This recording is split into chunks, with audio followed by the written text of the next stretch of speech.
ఉపేంద్ర గారు, నేను ఫస్ట్ నాకు తెలిసి ఏ సినిమా చూశాను. తర్వాత ఓం అనేది తర్వాతే డబ్బైనట్టు, తర్వాతే డైరెక్ట్ చేసినట్టు నాకు తెలిసి ఏ సినిమా చూసాను నాకు బాగా గుర్తు.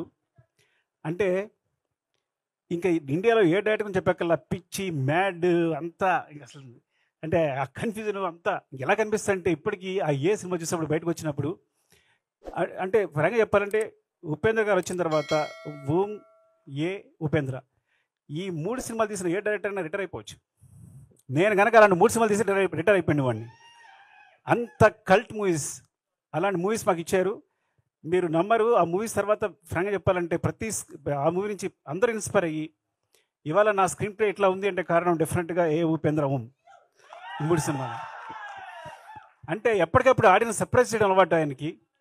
నేను ఆ విషయాన్ని మీ దగ్గర నుంచి దొంగలించాను, తస్కరించాను, ఏమనాలి so you are the great inspiration sir. ఇలా చెప్పడానికి అవకాశం వచ్చినందుకు చాలా ఆనందపడుతున్నాను నేను. Thank you sir, love you sir. Upendra garu, నేను ఫస్ట్ నాకు తెలిసి ఏ సినిమా చూశాను. తర్వాత ఓం అనేది తర్వాతే డబ్బైనట్టు, తర్వాతే డైరెక్ట్ చేసినట్టు నాకు తెలిసి ఏ సినిమా చూసాను నాకు బాగా గుర్తు. అంటే ఇంకా ఇండియాలో ఏ డైరెక్టర్ అని చెప్పక్కల్లా పిచ్చి మ్యాడ్ అంతా ఇంక అసలు అంటే ఆ కన్ఫ్యూజన్ అంతా ఎలా కనిపిస్తుంది అంటే ఇప్పటికీ ఆ ఏ సినిమా చూసినప్పుడు బయటకు వచ్చినప్పుడు అంటే ఫ్రాంక్గా చెప్పాలంటే ఉపేంద్ర గారు వచ్చిన తర్వాత ఓం, ఏ, ఉపేంద్ర ఈ 3 సినిమాలు తీసిన ఏ డైరెక్టర్ అయినా రిటైర్ అయిపోవచ్చు. నేను కనుక అలాంటి 3 సినిమాలు తీసి రిటైర్ అయిపోయింది వాడిని. అంత కల్ట్ మూవీస్, అలాంటి మూవీస్ మాకు ఇచ్చారు. మీరు నమ్మరు, ఆ మూవీస్ తర్వాత ఫ్రాంక్గా చెప్పాలంటే ఆ మూవీ నుంచి అందరూ ఇన్స్పైర్ అయ్యి ఇవాళ నా స్క్రీన్ ప్లే ఇట్లా ఉంది అంటే కారణం డెఫినెట్గా ఏ ఉపేంద్ర ఓం ఈ 3 సినిమాలు. అంటే ఎప్పటికప్పుడు ఆడియన్స్ సర్ప్రైజ్ చేయడం అలవాటు ఆయనకి. నేను ఆ విషయాన్ని మీ దగ్గర నుంచి దొంగలించాను, తస్కరించాను, ఏమనాలి so you are the great inspiration sir. ఇలా చెప్పడానికి అవకాశం వచ్చినందుకు చాలా ఆనందపడుతున్నాను నేను. Thank you sir, love you sir. ఇక్కడ ఇద్దరు లెజెండ్స్, ఇద్దరు దిగ్గజాలు, పైగా ఇద్దరు యాక్టర్స్ కాదు, డైరెక్టర్స్ కూడా. ఆలోచించండి, చాలా చాలా అరుదుగా డైరెక్టర్గా హీరో సక్సెస్ అయిన వాళ్ళు చాలా తక్కువ మంది ఉంటారు. అలా సో డైరెక్టర్ కమ్ హీరోస్ ఇద్దరు కూడా, అర్జున్ సర్జా గారు, ఉపేంద్ర గారు. అర్జున్ సార్ అయితే నేను హనుమాన్ జంక్షన్కి అసిస్టెంట్ డైరెక్టర్గా చేశాను.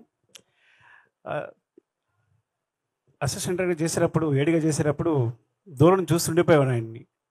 అంటే చాలా కంపోజ్డ్గా, ఇప్పటికీ అదే బాడీ లాంగ్వేజ్, అదే నవ్వు, చాలా అంటే ఎవరైనా అడ్మైర్ అయిపోతారు, ఎవరైనా అట్రాక్ట్ అయిపోతారు ఆయనకి. ఎవరైనా ముందు ఆయన్ని రెస్పెక్ట్ ఇచ్చేస్తారు. అట్లా ఉంటుంది ఇప్పటికీ బాడీ లాంగ్వేజ్ కూడా. అప్పుడు కూడా సెట్లో కూడా అంత కంపోజ్డ్గా బిహేవ్ చేసేవారు. యాక్చువల్గా నేను ఎక్కువ మాట్లాడడం కూడా కాదు, చాలా భయపడి దూరంగా చూస్తూనే ఉన్నాయండి. ప్రతిదీ సెట్కి వచ్చిన దగ్గర నుంచి ఎప్పుడు కాన్సన్ట్రేషన్ అందులోనే ఉండేవారు. అయిపోయిన తర్వాత ఏదైనా సో అంత డెడికేట్గా వర్క్ చేసేవారు. అండ్ ఇట్లా ఆయనతో పాటు ఇక్కడ స్టేజ్ పంచుకోవడానికి నేను అదృష్టంగా భావిస్తున్నాను నిజంగా. అంటే లైఫ్లో ఎలాంటి ఇబ్బందులు వచ్చినా, ఇప్పుడు జై హింద్ సినిమా బాగా గుర్తు. అంటే కొన్ని సినిమాలు అయితే ఆయన క్రూషియల్ పొజిషన్ ఉన్నప్పుడు తను సొంతంగా అన్ని డబ్బులు పెట్టి డైరెక్ట్ చేసుకుని తాను హీరోగా ఎస్టాబ్లిష్ చేసుకున్న డైరెక్టర్ కమ్ హీరో ఆయన. చాలా తక్కువగా జరుగుతుంది అది. అంటే ఆయన నిలబెట్టుకున్నారు మొత్తం అంతా పెట్టేసి. సో ఒక ఫాదర్ ఎమోషన్ తెలుసు నాకు. సుకృతి హీరోగా చేసినప్పుడు, హీరోయిన్గా ఒక సినిమా చేసినప్పుడు ఇందాక కూడా అదే చెప్పాను. అంటే నిజంగా కూతురి కోసం ఆయన ఈ సినిమా చేసేది నాకు కూడా కథ చెప్పారు బిగినింగ్లో. చాలా బాగుంది, చాలా మంచి పాయింట్ సార్, చాలా బాగుందని చెప్పాను. ఈ సినిమా జర్నీనే ఒక సినిమా తీసేయచ్చు. ఆయన తన కథ మీద, డాక్టర్ మీద ఉన్న ప్రేమతో ఒక సినిమా కోసం ఇప్పటికీ పరితపిస్తూ ఆయన డైరెక్ట్ చేసిన విధానం మొత్తం, ఆ జర్నీనే ఒక సినిమా తీసేయచ్చు. అందుకోసం ఈ సినిమా చాలా పెద్ద హిట్ కావాలని కోరుకుంటున్నాను, చాలా పెద్ద సక్సెస్ కావాలని కోరుకుంటున్నాను. Thank you sir, thanks for this opportunity. మీతో కలిసి కూర్చున్నందుకు థ్యాంక్ యూ అండి, లవ్ యూ అండి. Love you sir.